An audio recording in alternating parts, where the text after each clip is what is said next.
শহীদ রাষ্ট্রপতি জিয়াউর রহমান এবং বেগম খালেদা জিয়ার জনপ্রিয়তা ধরে রেখে দেশ পরিচালনায় বিএনপিকে নেতৃত্ব দেয় এখন তারেক রহমানের বড় চ্যালেঞ্জ বলছেন রাজনৈতিক বিশ্লেষকরা। তাদের মতে রাজনৈতিক শূন্যতা পূরণ করে দেশকে গণতন্ত্রের পথে পরিচালিত করা, দক্ষিণ পন্থার উত্থান ঠেকানো এবং অর্থনৈতিক গতিশীলতা আনায় নেতৃত্বের দায়িত্ব এখন তারেক রহমানের। রিপোর্ট করছেন আহমেদ সরওয়ার। বিএনপির প্রতিষ্ঠাতা শহীদ রাষ্ট্রপতি জিয়াউর রহমানের জানাজা এবং বিএনপি চেয়ারপারসন বেগম খালেদা জিয়ার জানাজা জানান দিচ্ছে বাংলাদেশের রাজনীতিতে এই দুই রাজনীতিকের জনপ্রিয়তা। বেগম খালেদা জিয়া তার আপসীন নেতৃত্ব এবং ফ্যাসিস্ট আমলে প্রতিহিংসার শিকার হয়ে যে জনপ্রিয়তা অর্জন করেছেন, তার অনুপস্থিতিতে দলের ভারপ্রাপ্ত চেয়ারম্যান তারেক রহমানের সেই হাল এগিয়ে নেওয়া নিয়েই এখন আলোচনা। ওনার এখন যে সুযোগটা এসছে, উনি জিয়াউর রহমানের নাম, শহীদ জিয়ার নাম উজ্জ্বল করতে পারেন। বেগম খালেদা জিয়ার যে সমস্ত কীর্তি, এগুলিকে আরও উনি প্রসারিত করতে পারেন, সেগুলিকে আরও উনি শানিত করতে পারেন। চ্যালেঞ্জ হলো তার দলকে নিয়ন্ত্রিত রাখা। দলের সামান্য ডেভিয়েশন কারো যদি দেখেন, তাৎক্ষণিকভাবে ব্যবস্থা নিতে হবে এবং সেই ব্যবস্থাটা ওনাকে শুনে নিচ্ছেন।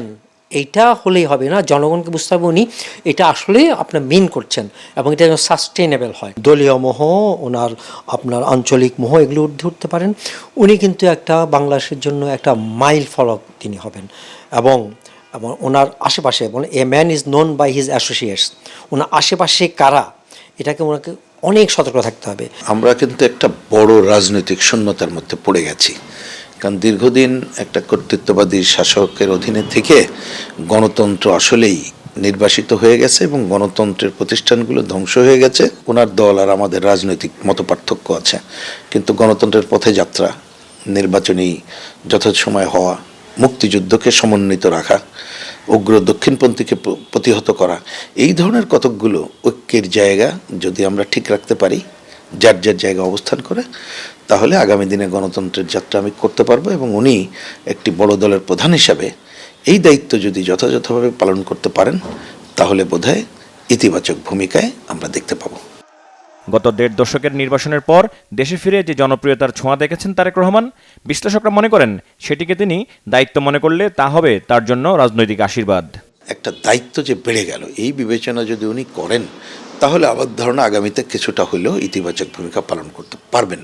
কিন্তু মনে রাখতে হবে যে দলটা যে শ্রেণীর দল, যে দলের মধ্যে এখনও লুটেরা গোষ্ঠী আছে, যে দলে এখনও চাঁদাবাজ সহ বিভিন্ন এই ধরনের স্বার্থান্বেষী মহল আছে, তারা কিন্তু অলওয়েজ পিছু টেনে ধরতে চাইবেন।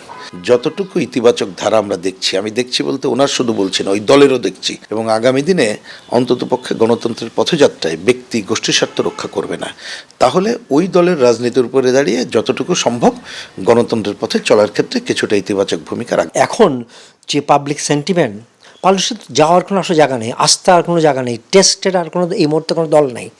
আওয়ামী লীগ নিয়ে আমরা যতই এখন বলি, আওয়ামী লীগ আগামী অন্তত ১ দশকের মধ্যে আমরা কোনো সম্ভাবনাই দেখি না যে তারা মোটামুটি একটু ঘুরে দাঁড়াতে পারবে। উনি ওই দিন একটা কথা বলেছেন যে আপনারা প্রত্যেকে যার যার জায়গা থেকে ওনাকে কিন্তু সাহায্য করতে মুখিয়ে আছে এবং সেই সাহায্য নিতে যদি না পারে, এটা ওনার ব্যর্থতা, নিতে পারলে ওনার সফলতা। এবং আমরা আশা করি, প্রার্থনা করি তিনি সফল হবেন। দেশের জন্যই দরকার, ওনার দলের জন্য দরকার।